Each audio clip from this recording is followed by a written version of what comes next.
L'addiction déchire les familles dans certaines parties de l'Amérique du Sud, mais un nouveau centre adventiste offre un accompagnement, la foi et un nouveau départ. En Afrique, la déforestation et la faim sont des luttes quotidiennes. Cependant, les églises locales plantent des arbres et cultivent des jardins pour redonner vie à la terre. Et dans le nord gelé du Canada, inaccessible par route et où il est difficile de recevoir de l'aide, les pilotes adventistes s'envolent dans leur avion missionnaire pour livrer de la nourriture, des médicaments et de l'espoir. Ces histoires de l'Église adventiste du 7e jour mondial et bien d'autres, maintenant sur ANN.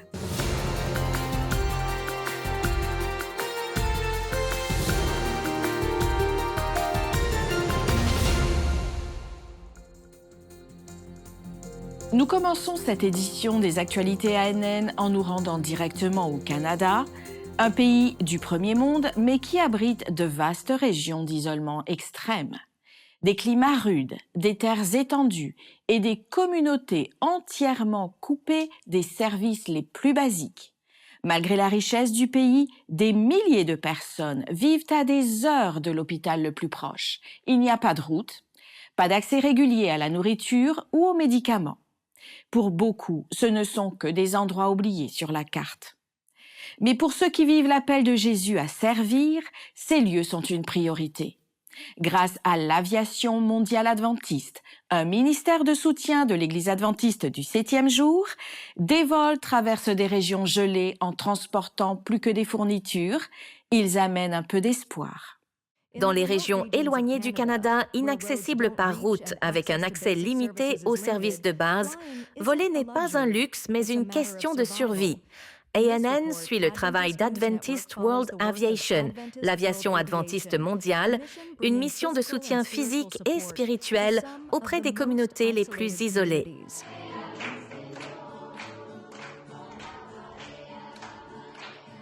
Bonjour, je m'appelle Lloyd Douglas. Je suis médecin en santé publique à Sioux Lookout, en Ontario. Je vis dans cette région avec ma famille, Lisa, Jamia et Jalea, depuis presque 12 ans. Je suis arrivé comme travailleur biblique avec ma famille, qui était une très jeune famille à l'époque, et ma femme est infirmière. Cette ville est une petite ville d'environ 6000 habitants. C'est la plaque tournante du Nord. Elle se trouve dans le nord-ouest de l'Ontario. Elle dessert de nombreuses communautés autochtones éloignées. Je pense que la zone géographique est plus grande que la France. Nos peuples autochtones sont les premiers habitants de cette terre. Mais ils ont été négativement impactés par la colonisation. Vous savez, certaines des atrocités auxquelles ils ont été confrontés au fil des ans, comme le système des pensionnats, l'école des années 60, le traumatisme intergénérationnel de cette époque continue. Et aujourd'hui, nous en voyons les impacts sur la famille et sur la communauté. Le système des pensionnats a fait souffrir de nombreux enfants. Donc maintenant, lorsque nous présentons le Christ dans cette région, nous devons surmonter ces barrières et le faire de manière aimante. Un autre défi est que la région est très vaste et nous avons des communautés éloignées, dont beaucoup sont accessibles par avion. La moisson est grande, mais il y a peu d'ouvriers. Nous sommes à 21 heures de route au nord de Toronto. Il y a beaucoup de croyants à Toronto, mais très peu viendraient dans le nord. Un partenariat entre la Fédération de l'Ontario des Adventistes du 7e jour et l'Aviation mondiale adventiste est une évidence pour moi. Ces communautés éloignées sont accessibles uniquement par avion. Et je suis tellement heureux que nous en ayons un, Wings for Humanity, qui fait ce travail. Nous avons eu un certain nombre de vols apportant des fournitures. Je me souviens d'être dans un avion qui acheminait de la nourriture et d'autres fournitures. Et c'est ainsi que nous pouvons atteindre ces communautés. Pour AWA, chaque voyage est plus qu'une destination. C'est un rendez-vous divin pour servir, élever et inspirer. Les effets de la crise climatique ne sont plus des prévisions futures, ils sont la réalité d'aujourd'hui. Les incidents de forêt, les sécheresses prolongées, les inondations et les échecs des récoltes ont transformé les communautés mondiales en zones d'urgence. Mais au lieu de simplement réagir, ADRA a adopté une approche différente. cultiver des solutions. Dans le nord du Canada, la ville de Yellowknife a fait face à des incendies de forêt historiques et à une contamination généralisée du sol. En réponse, ADRA a lancé des jardins urbains utilisant des bacs de plantation pour aider les familles à restaurer la sécurité alimentaire et à ramener du vert dans le paysage. L'initiative a inspiré une campagne nationale promouvant des jardins durables, axés sur la santé et la sensibilisation environnementale. En Zambie, où la sécheresse menace la survie de communautés entières, la réponse est venue sous la forme de graines, d'outils et de formations pratiques. Aujourd'hui, des jardins familiaux et communautaires fournissent de la nourriture et des connaissances à ceux qui dépendaient autrefois uniquement des pluies. Une réponse née d'une foi en une responsabilité partagée et urgente. Certaines familles ont récolté ce qu'elles ont planté de leurs propres mains pour la toute première fois. Un acte simple, mais révolutionnaire. Au Mozambique, le travail commence par l'éducation. Les enfants et les parents apprennent à préparer le sol et à planter des semis indigènes. L'objectif est plus que la reforestation. Il s'agit de former une génération qui prend soin de la terre avec conscience et intention, car protéger la création va au-delà de la pratique environnementale. C'est une partie d'un appel divin pour tous les enfants de Dieu. Et dans les montagnes du Honduras, où le blé ne peut plus résister à la sécheresse, des graines de sorgho transforment à la fois la terre et les régimes alimentaires locaux. Nécessitant moins d'eau et offrant plus de nutrition, ce simple changement sauve les cultures, nourrit les familles et restaure l'espoir. Dans un monde marqué par des catastrophes naturelles et un déclin environnemental, ADRA exerce une réponse humanitaire et une responsabilité spirituelle, aidant les communautés à guérir, prospérer et avancer. Dans le sud de l'Équateur, un homme qui a autrefois lutté contre la dépendance a fait un pas audacieux et a créé un centre de réhabilitation qui offre un soutien social et spirituel. Fulton Mero a 60 ans et son passé a été marqué par l'addiction. Ému par son propre parcours, il a vendu tout ce qu'il avait pour établir le centre d'aide sociale adventiste Bethel, dans le sud de l'Équateur. Au cours des 3 dernières années, le centre a accueilli 80 personnes. 60 d'entre elles ont été baptisées et vivent maintenant une nouvelle vie de foi. Malgré des ressources limitées, Fulton a construit un jardin potager pour aider à nourrir les résidents. Le week-end, il reçoit un soutien direct de l'Église adventiste, avec des bénévoles mobilisés depuis la ville de Manta. Mais cet endroit offre plus qu'un abri. C'est un espace de rétablissement, de croissance spirituelle et de transformation. Fulton dit qu'il a appris de Jésus à être une lumière dans le monde, et il l'a été pour des dizaines de personnes qui ont choisi de laisser l'addiction derrière elles et de suivre un nouveau chemin avec Dieu. Aujourd'hui, le Centre Bethel se dresse comme un symbole d'action concrète dans la lutte contre l'addiction. En Indonésie, un voyage en mer a failli se terminer en une tragédie. Un pasteur, des professionnels de la santé du gouvernement et 4 heures à la dérive dans les eaux profondes. Ce qui semblait être la fin d'un voyage est désormais le témoignage d'un miracle. Un jukung est un bateau traditionnel indonésien. Le jukung dont parle cette histoire ressemblait à n'importe quel autre. Il n'était pas d'une couleur particulière ni d'une longueur spéciale et son moteur n'avait rien d'exceptionnel. Mais ce jukung transportait un passager hors du commun. Le pasteur Edward vit le jukung accoster sur l'île où il habitait. Il vit des agents de santé du gouvernement descendre du bateau et visiter son village. Quand il les vit repartir, il leur demanda où ils allaient et apprit qu'ils se rendaient justement sur une île où ils souhaitaient aller. Sur cette île vivaient 3 familles adventistes du 7e jour. Elles n'avaient pas d'église dans leur village, ni de bateau pour se rendre sur une autre île disposant d'un lieu de culte. Elles se réunissaient donc dans l'une de leurs maisons pour adorer chaque sabbat. Mais ce week-end-là marquait la fin du trimestre, et elles voulaient que le pasteur Edward vienne célébrer le culte avec elles. Le pasteur Edward ne possédait pas de bateau. Alors il demanda aux agents de santé s'ils pouvaient les accompagner sur leur jukung. Ils acceptèrent et le bateau partit le vendredi après-midi.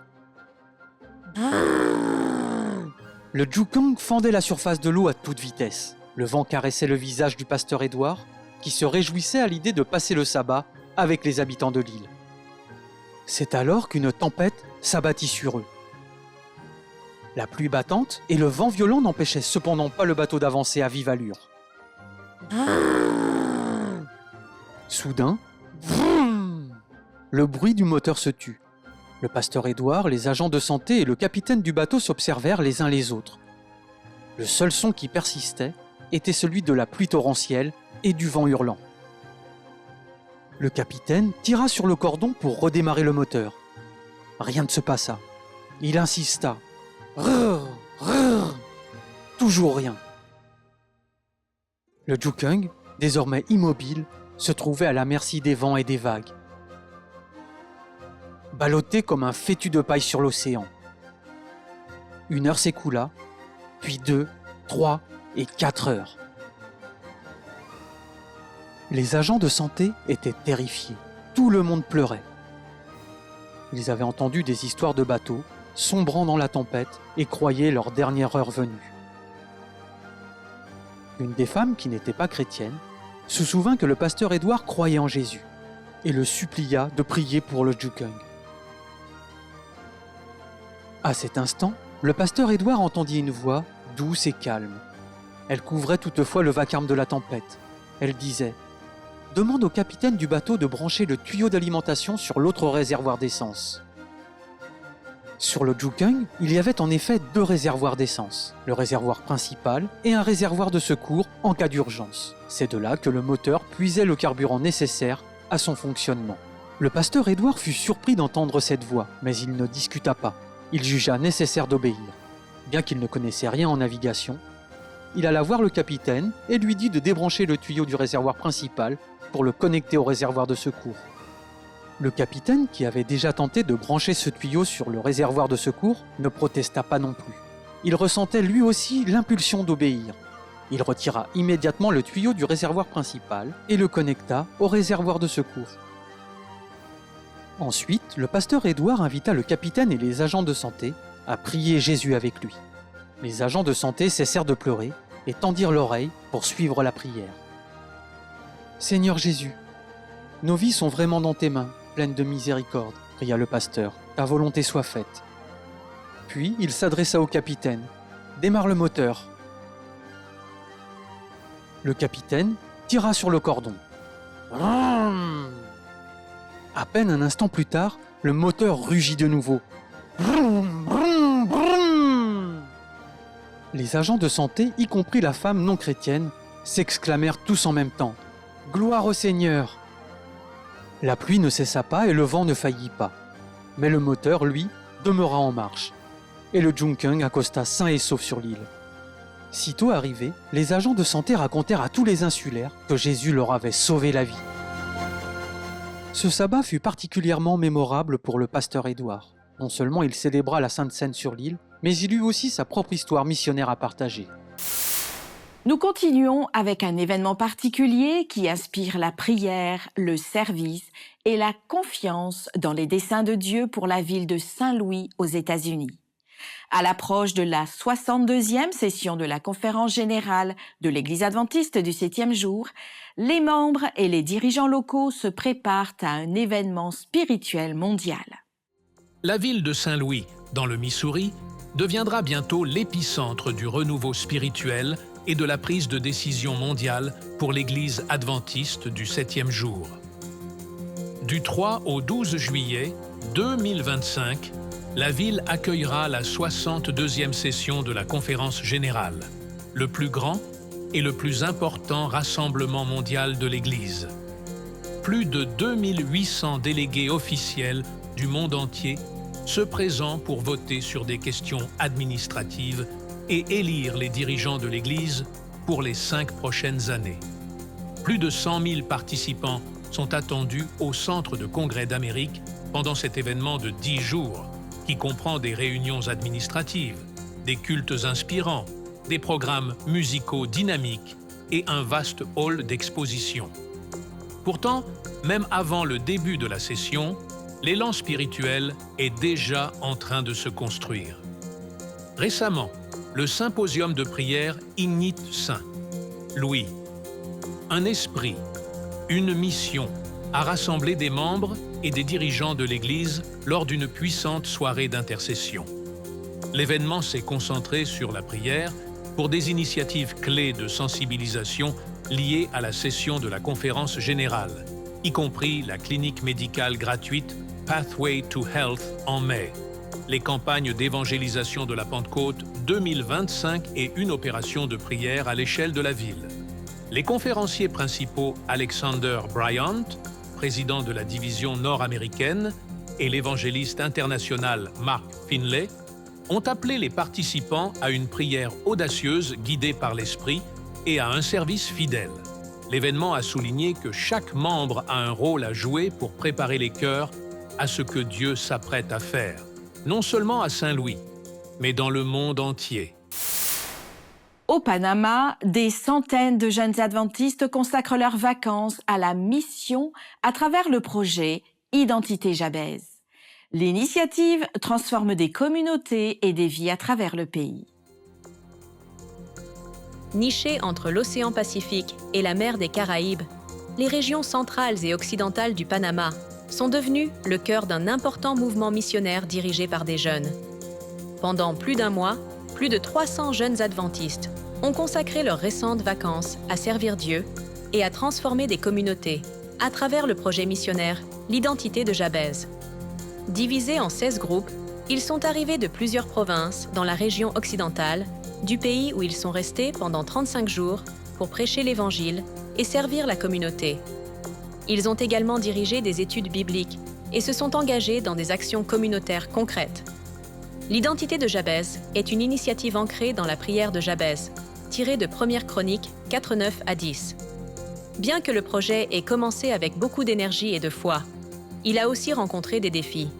À la Floresta, Vacamonte, par exemple, la méfiance initiale des résidents a conduit à l'intervention de la police. Mais les jeunes missionnaires ont réagi par des actions. Nettoyer les rues, peindre des bancs, laver des voitures et ramasser des déchets. Leurs actes de service ont adouci les cœurs et ouvert des portes pour une connexion spirituelle. À la fin du projet, les jeunes avaient établi 2570 contacts missionnaires, réalisé 1450 études bibliques et organisé 16 campagnes d'évangélisation simultanées, aboutissant à 205 baptêmes. L'engagement des jeunes, l'héritage adventiste, l'évangélisation et les initiatives de santé renforcent la mission de l'Église dans la région eurasienne. En Biélorussie, plus de 95 jeunes se sont réunis pour célébrer le 3e anniversaire du mouvement de jeunesse Tainik lors d'un événement chaleureux et joyeux marqué par l'unité, la croissance spirituelle et la louange.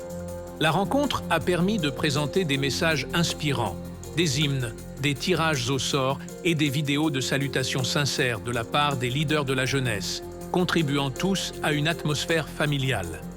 Les dirigeants de l'Église adventiste du 7e jour en Biélorussie ont souligné l'importance du ministère des jeunes, ont loué la croissance de Tainik et ont encouragé la fidélité aux principes de Dieu.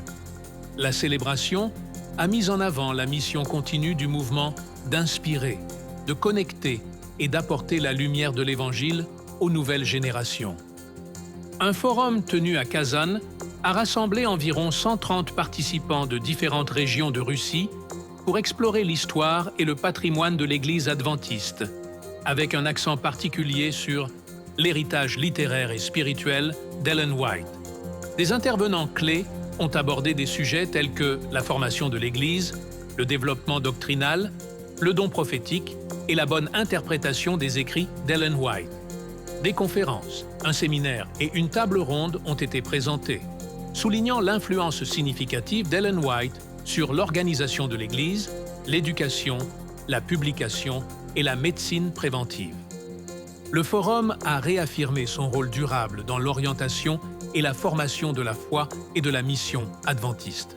Les clubs des explorateurs de Tiraspol, Bender et Dnestrovsk se sont réunis à l'église adventiste Emmanuel à Tiraspol pour le quiz Les Gardiens de la foi, organisé par la direction de l'église de Moldavie. L'événement a comporté plusieurs étapes. y compris des questions sur le livre Les gardiens d'Emouna, des versets bibliques et des histoires, ainsi que des connaissances en premier secours.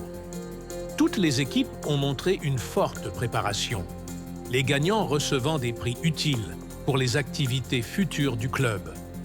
La journée s'est terminée par un repas, une communion fraternelle et un concours final de connaissances bibliques au cours duquel les enfants ont reçu des récompenses. Dans le village de Milkovo, au Kamtchatka, l'Église adventiste a organisé la campagne d'évangélisation « Il y a de l'espoir », mêlant l'éducation à la santé et la sensibilisation spirituelle. Dirigé par le pasteur régional Evgeny Solomko, le programme a fait suite à un mois de prière matinale unie dans les églises du Kamtchatka. L'initiative comprenait un café artistique, des conférences sur la santé, des séances de marche nordique et des massages gratuits, le tout accompagné de messages bibliques mettant l'accent sur le bien-être spirituel et l'espoir. Les missionnaires locaux et les membres d'église ont contribué à la promotion et au soutien pratique. En conséquence, l'intérêt de la communauté s'est accru et les invités ont exprimé leur gratitude, tandis que plusieurs ont accepté l'invitation à commencer des études bibliques. Les organisateurs ont attribué le succès de la campagne à la direction de Dieu et au soutien uni des églises de toute la région. Plus de 60 jeunes se sont engagés dans le programme Une année en mission en Argentine, consacrant leur temps et leur énergie à soutenir et à élever des communautés dans différentes régions du pays. Le programme Une année en mission a commencé son nouveau cycle en Argentine, avec une formation intensive visant à préparer les bénévoles pour des projets de service à travers le pays. Selon le pasteur Carlos Campitelli, responsable des jeunes de l'Église adventiste du 7e jour pour la région sud-américaine, le programme se concentre sur le développement des compétences des jeunes et encourage une génération engagée à avoir un impact positif dans leur communauté. Près de 60 jeunes, principalement d'Argentine, avec d'autres du Brésil, du Pérou et du Nicaragua, ont rejoint le programme, beaucoup d'entre eux interrompant leurs études ou leurs emplois pour s'engager dans une année de service. La formation de cette année comprenait une préparation virtuelle et la formation d'équipe, avec des participants assignés à leur destination à l'avance, améliorant ainsi l'organisation et réduisant le stress. Les bénévoles serviront dans 7 villes à travers l'Argentine, soutenant des initiatives locales et des projets de développement communautaire. Le dévouement de ces jeunes bénévoles reflète le désir d'une génération de faire une différence à travers la nation. Le programme vise non seulement à bénéficier aux communautés, mais aussi à inspirer une croissance personnelle durable et un engagement à vie envers le service. Rendons-nous maintenant en Afrique de l'Est, où Advent Health et l'hôpital adventiste de Kendu collaborent pour étendre les soins communautaires et marquer ainsi un temps de service et de guérison. Au Kenya, Advent Health a fait un don à l'hôpital adventiste de Kendu en permettant l'acquisition d'un scanner CT pour améliorer les diagnostics. Ce don a été présenté lors d'une célébration précentenaire à l'hôpital qui sert la communauté depuis près d'un siècle. L'annonce a coïncidé avec la conclusion de la campagne médicale gratuite d'Advent Health qui a fourni des soins à plus de 2000 patients et a inclus 60 interventions chirurgicales réussies. De plus, 100 opérations de cataracte ont été réalisées grâce à une nouvelle collaboration entre l'hôpital adventiste de Kendu et l'hôpital de Tenwek. Cela a marqué la 2e année de partenariat entre l'hôpital adventiste de Kendu et Advent Health. Une équipe de professionnels de la santé basée aux États-Unis a travaillé aux côtés du personnel local pour fournir des services de santé communautaires et des procédures chirurgicales, démontrant un engagement commun à promouvoir la santé et la guérison dans la région. Dans cet épisode d'Hidden in Death, l'animateur Sam Neves et Kyle Allen, vice-président de la Radio mondiale adventiste 360, parlent de l'initiative Pathway to Health, le chemin vers la santé, et de l'hôpital mobile qui sera mis en place lors de la session 2025 de la Conférence générale à Saint-Louis dans le Missouri. Rejoignez-nous pour découvrir les points clés de leur conversation. Bienvenue à ANN In Depth. Aujourd'hui, Kyle Allen, un pasteur et le vice-président de AWR, la Radio mondiale adventiste, est avec moi. Il est en mission pour un projet extraordinaire dont je veux vous parler. Kyle, bienvenue à ANN In Depth, mon frère. Merci Sam, ça fait plaisir de te voir. Excellent. Tu travailles avec Pathway to Health là-bas à Saint-Louis, où se tiendra le prochain méga-hôpital. De quoi s'agit-il? Eh bien, c'est quelque chose d'extrêmement incroyable. Nous sommes ici à Saint-Louis, à quelques pâtés de maison de l'endroit où la session de la conférence générale va se tenir en juillet. Ici, au cœur de cette ville, des gens de toute la division nord-américaine et même du monde entier vont converger vers le centre de congrès et mettre en place un hôpital mobile. Des milliers de personnes, Sam, vont venir chaque jour et recevoir des soins médicaux, dentaires et oculaires gratuits, même des coupes de cheveux, des massages et des conseils sur le mode de vie, parmi toute une gamme d'autres services. Ils vont recevoir ces choses au nom de l'Église et avec l'amour de Jésus. Ce sera puissant. C'est incroyable. Ce n'est pas le premier. Vous avez fait la même chose dans le passé, à Los Angeles, San Antonio, et ainsi de suite. Vos chiffres sont stupéfiants. Vous avez vu des dizaines de milliers de personnes. Je ne me souviens pas combien de patients, mais c'est beaucoup. C'est exact. Plus de 40 000 patients et plus de 16 000 bénévoles. Sam, au cours des 10 dernières années, et c'était incroyable. Je crois que j'ai égaré ce que j'avais noté, mais je pense que c'était plus de 140 millions de dollars en soins de santé gratuits offerts aux communautés pendant cette période. C'est une bénédiction énorme. Bien sûr, on ne peut jamais mesurer cela en dollars. Ça se compte en personnes et en histoires de vie. C'est quand vous entendez ces histoires de vie changées, des personnes qui ont reçu de l'aide pour leur santé physique, ou leurs dents, ou pour obtenir une paire de lunettes, mais qui ont également pu trouver Jésus. Et tant d'histoires que nous pourrions partager de vies changées grâce à leur passage à une clinique de santé. Pour en savoir plus sur ce projet et explorer d'autres vidéos approfondissant la foi adventiste du 7e jour et son histoire, visitez la chaîne officielle sur YouTube. Ainsi s'achève l'épisode ANN de cette semaine. Pour en savoir plus sur les croyances de l'Église adventiste du 7e jour, visitez adventiste.org. Pour les dernières nouvelles et des histoires inspirantes du monde entier, rendez-vous sur adventiste.news.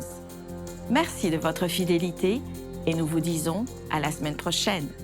Que Dieu vous bénisse.